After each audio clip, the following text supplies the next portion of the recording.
মই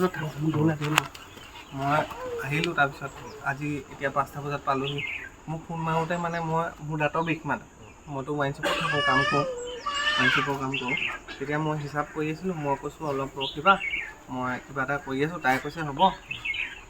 সেনেকৈ মানে ৰাখি দিলে ফোনটো ভিডিঅ' কলিং কৰিছিলে মানে তাই 2 ছেকেণ্ডমান 3 ছেকেণ্ড একো মোক নক'লে মানে হ'ব বোলে হিচাপ কিতাপ কৰি আছা হ'ব থাকা তাৰপিছত মই 10 মিনিট 15 মিনিটৰ পিছত মই হিচাপ কৰি যেতিয়া ফোন কৰিছোঁ না তেতিয়া মানে তাই ফোন উঠোৱা নাই ফোন চাইলেণ্ট কৰি থৈ দিছে উঠোৱা নাই ফোন তেতিয়া মই ওচৰৰ সেই ভণ্টিজনীক ফোন কৰি কৈছোঁ তই চাগেচোন যা কি হৈছে তেতিয়া তাই হেৰি হৈ আছে মানে তলত পৰি আছে মানে চেঞ্চ লৈছে তাই অকলে থাকি আছে ন মা আছে মানে ল'ৰা এটাও আছে মোৰ সৰু ল'ৰা এটা আছে খবৰ পালোঁ যেতিয়া বিয়া পতা মোৰ হ'ল আপোনাৰ এতিয়া 4 বছৰ আৰু নৰ্মেলি 7 বছৰলৈকে মানে বিয়া পতা মানুহ নেচাৰেল ডেথো হয় আইনগত কথা কৰিব লাগিব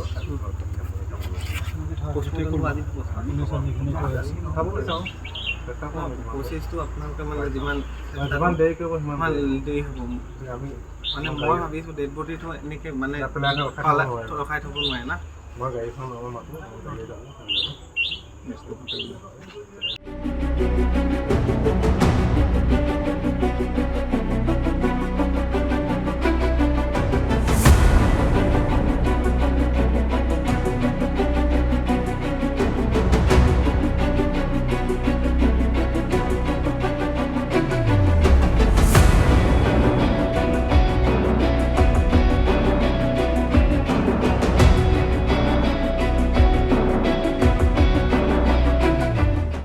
নাওজান গাঁৱৰ গাঁও প্ৰধান আজি মই দিনৰ 2:30 বজাত এটা ফোন কল পাওঁ যে নাওজান গাঁৱৰ বাসিন্দা পাপু দত্তৰ পত্নী পিংকী দত্তৰ বিয়োগ হৈছে বুলি মই খবৰ পাই আহি ইয়াত দেখোঁ তেওঁ আৰু পৰিয়ালৰ পৰা জানিব পাৰোঁ যে তেওঁ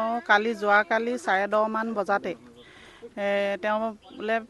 বেহুচ হৈ যায় বুলি কৈছে আৰু হস্পিটেল নিয়ে হ'লেও হস্পিটেল পোৱাৰ আগতে ঢুকাইছে বুলি তেওঁলোকৰ মুখেৰে মই গম পাইছোঁ আৰু এতিয়া আমি প্ৰশাসনক খবৰ দিছোঁ তেওঁলোকে আহি এতিয়া বিষয়টো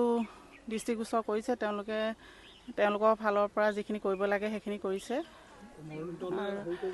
আৰু এতিয়া তেওঁলোকে আৰক্ষী বিভাগৰ পৰা জনোৱা মতে তেওঁলোকে এতিয়া মৰণোত্তৰ কাৰণে জয়সাগৰলৈ তেওঁলোকে প্ৰেৰণ কৰিছে